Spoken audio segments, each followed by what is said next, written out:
If you have ever wondered in which positions passionate Italians like to engage in lovemaking, you will find out from our statistics. 1. Brazil.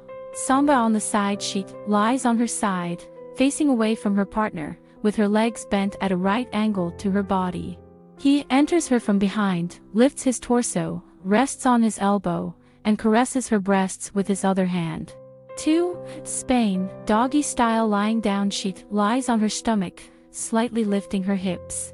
He, lifting himself up on his hands, enters her from behind.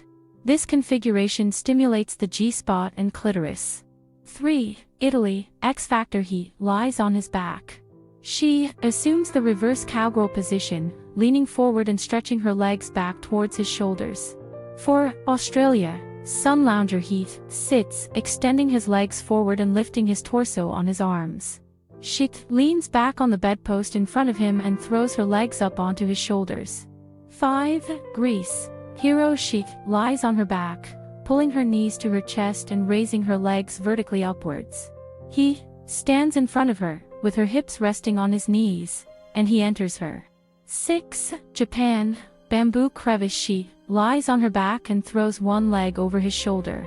He takes her thigh in his hand and enters her. 7. England. Close-up. She lies on her side. He enters her from behind, and then she presses her legs against his. 8. France. Seduction. She kneels down and leans back. He stands in front of her on his knees and enters her, supporting himself on his hands. 9. Portugal. Dolphin. She assumes a bridge position, lifting her hips up and leaning on her shoulders and neck. He situates himself between her knees, penetrating her and supporting her by the hips. 10. Argentina. Little horse. He sits with crossed legs and leans back, supporting himself with his hands. She sits on top of his knees and embraces his hips. 11. Germany. Bridge. He assumes a bridge position. She sits on top of his penis, remaining standing on her feet. 12. America. Reverse cowgirl. He lies on his back. She sits on top of him, facing away from him, and moves up and down, holding onto his hips with her hands.